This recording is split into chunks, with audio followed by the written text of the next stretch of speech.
नमस्कार दोस्तों, आइए जानते हैं आज राजस्थान की बड़ी खबरें। आज की पहली खबर है कि 12 सीटों पर मतदान कल शुक्रवार 19 अप्रैल को सुबह 7 बजे से शाम 6 बजे तक वोट डाल सकेंगे। पहले फेज में श्रीगंगानगर, बीकानेर, चूरू, झुंझुनू, सीकर, जयपुर ग्रामीण, जयपुर, अलवर, भरतपुर, करौली, धौलपुर, दौसा और नागौर लोकसभा सीटों पर वोटिंग होगी। पहले चरण की इन 12 सीटों पर कुल 114 उम्मीदवार मैदान में है, जिनके भाग्य का फैसला कल ईवीएम में बंद होगा। पहले फेज की 10 सीटों पर कांग्रेस और बीजेपी के बीच सीधा मुकाबला है, जबकि सीकर और नागौर में भाजपा के सामने इंडिया गठबंधन के उम्मीदवार मैदान में हैं। आबकारी विभाग का बड़ा फैसला, राजस्थान के इस जिले में 48 घंटे बंद रहेंगी शराब की दुकानें। लोकसभा चुनाव को देखते हुए चुनाव आयोग ने जिले के सभी शराब ठेकों पर ताले लगवा दिए हैं। आबकारी विभाग ने 2 दिन सूखा दिवस घोषित किया है। बुधवार शाम 5 बजे से शुक्रवार शाम 6 बजे तक लाइसेंसी दुकानें नहीं खुलेगी। इस दौरान शराब की बिक्री नहीं करने के आदेश जारी हो चुके हैं। 19 अप्रैल की शाम 6 बजे जैसे ही मतदान की प्रक्रिया पूरी होगी, उसके बाद शराब ठेके खुल जाएंगे। घर बैठे पता चलेगी मतदान केंद्र की भीड़। लोकसभा चुनाव में उदयपुर में दूसरे चरण में 26 अप्रैल को होने वाले मतदान के दिन आप अपने स्मार्टफोन से यह पता कर सकते हैं कि जिस केंद्र पर आप वोट करने जा रहे हैं वहां पर भीड़ कितनी है। निर्वाचन विभाग ने तकनीक से आपके बूथ पर भीड़ कितनी है उसे देखकर वोट देने घर से निकल सकते हैं। राजकीय स्कूलों में 17 मई से 30 जून तक रहेंगी गर्मी की छुट्टियां। प्रदेश के राजकीय स्कूलों में ग्रीष्मावकाश 17 मई से शुरू होगा। शिविरा पंचांग के मुताबिक 17 मई से 30 जून तक ग्रीष्मावकाश होगा। सत्र 2024-25 की शुरुआत 1 जुलाई से होगी। 30 जून तक विद्यार्थियों के लिए अवकाश रहेगा, लेकिन शिक्षकों और अन्य स्टाफ को 21 जून को स्कूल पहुंचना होगा। वैभव गहलोत ने बुधवार को अपना वचन पत्र किया जारी। जालोर सिरोही लोकसभा क्षेत्र से कांग्रेस प्रत्याशी वैभव गहलोत ने बुधवार को अपना वचन पत्र जारी किया। रानीवाड़ा के कांग्रेस कार्यालय में प्रेस वार्ता कर उन्होंने कहा कि यह वचन पत्र जालोर, सांचौर और सिरोही जिलों की तरक्की का रास्ता खोलता है। इस दौरान वह जवाई पुनर्भरण पर भी बोले। अपना वचन पत्र जारी करने हुए वैभव गहलोत ने कहा, आगामी 5 साल में रोजगार मेलों के जरिए 10,000 से अधिक स्थानीय युवाओं को नौकरियां देंगे। युवाओं के लिए अगले 5 साल में 100 स्टार्टअप्स खुलवाएंगे।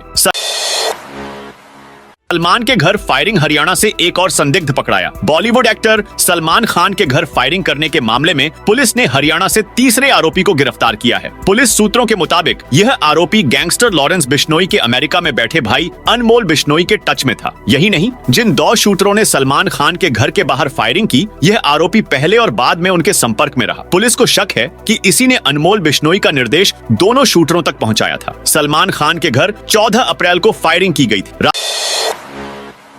राजस्थान के 7 जिलों में आज आंधी बारिश का अलर्ट। राजस्थान में आज और कल आंधी बारिश का अलर्ट है। आज जैसलमेर और बाड़मेर में सुबह से बादल छाए हैं। बाकी जिलों में मौसम साफ है। मौसम केंद्र जयपुर के मुताबिक आज बाड़मेर, बीकानेर, चूरू, हनुमानगढ़, श्रीगंगानगर, जैसलमेर और जोधपुर में दोपहर बाद बादल छा सकते हैं। दोपहर या देर शाम को कुछ जगह 40 किलोमीटर स्पीड तक धूल भरी आंधी चल सकती है। कहीं कहीं हल्की बारिश हो सकती है। 19 अप्रैल शुक्रवार को पश्चिमी राजस्थान के जिलों के साथ सीकर, झुंझुनू, जयपुर, धौलपुर, दौसा और अलवर में भी दोपहर या देर शाम को कुछ जगह 40 किलोमीटर स्पीड तक धूल भरी आंधी चल सकती है। कहीं कहीं हल्की बारिश हो सकती है।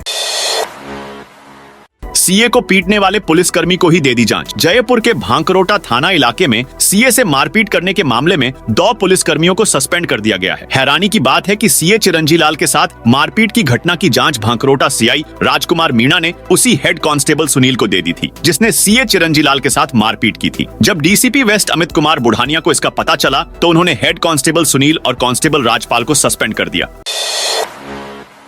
एसआई पेपर लीक केस में बड़ा अपडेट आया सामने। एसओजी के रडार पर 13 और ट्रेनी थानेदार साई भर्ती परीक्षा 2021 पेपर लीक मामले में एसओजी की जांच चल रही है। इसी दौरान अब एसओजी को आरपीए में प्रशिक्षण ले रहे 13 अन्य थानेदारों के संबंध में शिकायत मिली है, जिसमें बताया कि इन सभी का परीक्षा में डमी अभ्यर्थी बैठाकर चयन हुआ था। ऐसे में अब एसओजी के रडार पर आए 13 अन्य ट्रेनी थानेदारों के डमी होने के मामले में जांच शुरू हो गई है। एसओजी को आरपीए में प्रशिक्षण ले रहे 13 और थानेदारों के बारे में शिकायत की गई है। शिकायत करने वालों ने कुछ डमी अभ्यर्थियों की जानकारी भी दी है।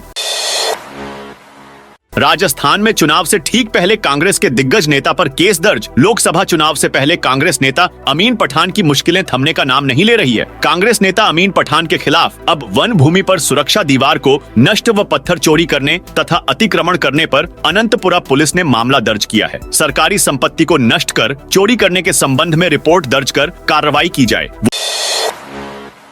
वोटर आई कार्ड नहीं है तो कोई बात नहीं, फिर भी दे सकेंगे वोट। 12 वैकल्पिक फोटोयुक्त पहचान दस्तावेज से दे सकेंगे vote. Aadhaar card, MNREGA job card, driving licence, PAN card, भारतीय पासपोर्ट, फोटो सहित पेंशन दस्तावेज। केंद्र राज्य सरकार, PSU, सार्वजनिक लिमिटेड कंपनियों द्वारा कर्मचारियों को जारी किए गए फोटोयुक्त सेवा पहचान पत्र, बैंक डाकघर द्वारा जारी फोटोयुक्त पासबुक, राष्ट्रीय जनसंख्या रजिस्टर के तहत RGI द्वारा जारी स्मार्ट कार्ड, श्रम मंत्रालय की योजना के तहत जारी स्वास्थ्य बीमा स्मार्ट कार्ड, सांसदों विधायकों MLC को जारी किए गए आधिकारिक पहचान पत्र और भारत सरकार के सामाजिक न्याय मंत्रालय द्वारा दिव्यांगजनों को जारी यूनिक डिसेबिलिटी ID शामिल है।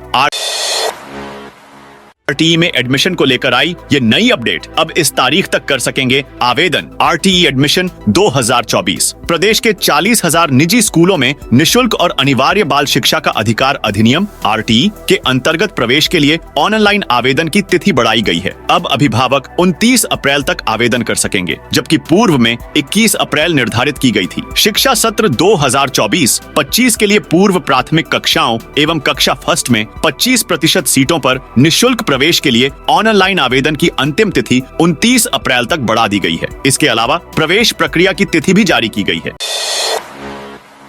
टेस्ला कंपनी को राजस्थान लाने में भजनलाल सरकार ने झोंकी ताकत। इलेक्ट्रिक वाहन बनाने वाली दुनिया की सबसे बड़ी कंपनी टेस्ला को राजस्थान में लाने के लिए राज्य सरकार ने ताकत झोंक दी है। खुद मुख्यमंत्री भजनलाल शर्मा इसके लिए सक्रिय हैं। उनके निर्देश पर bureau on off investment promotion BIP के अधिकारी कंपनी के प्रतिनिधियों से बातचीत हुई है। प्रतिनिधियों को बताया गया है कि यहाँ आना उसके लिए कितना मुफीद है। यहाँ मिलने वाली संभावित सहूलियतों की सूची दी गई है। खास यह है कि राज्य सरकार राजस्थान इन्वेस्टमेंट प्रमोशन स्कीम के तहत कस्टमाइज्ड पैकेज देने को भी तैयार है। इसके तहत SGST राशि का बड़े हिस्से का पुनर्भरण, सस्ती दर पर भूमि आवंटन, टर्नओवर लिंक जैसी बड़ी छूटी दी जा सकती है। भाजपा ने महाराष्ट्र के रत्नागिरी सिंधुदुर्ग से नारायण राणे को टिकट दिया। भाजपा ने महाराष्ट्र की रत्नागिरी सिंधुदुर्ग सीट से केंद्रीय मंत्री और महाराष्ट्र के पूर्व मुख्यमंत्री नारायण राणे को टिकट दिया है। महाविकास अघाड़ी यानी कांग्रेस, उद्धव की शिवसेना और शरद पवार की NCP ने अभी तक इस सीट पर उम्मीदवार नहीं उतारा है। फिलहाल इस सीट से उद्धव गुट के विनायक राउत विधायक हैं। वॉलमार्ट ने भारत के लिए लॉन्च की वेबसाइट। वॉलमार्ट ने भारतीय विक्रेताओं के लिए कंपनी की मार्केटप्लेस वेबसाइट walmart.com पर एक समर्पित लैंडिंग पेज लॉन्च करने की घोषणा की है। इसके माध्यम से वे साइट पर रजिस्ट्रेशन एवं बिक्री कर सकेंगे। साथ ही वॉलमार्ट ने क्षेत्रीय स्तर पर सम्मेलनों की श्रृंखला शुरू करते हुए जयपुर में सम्मेलन का आयोजन भी किया। तो दोस्तों, यह थी राजस्थान से जुड़ी आज की बड़ी खबरें। आप कौन से जिले से इस वीडियो को देख रहे हैं, कमेंट करके बताइए।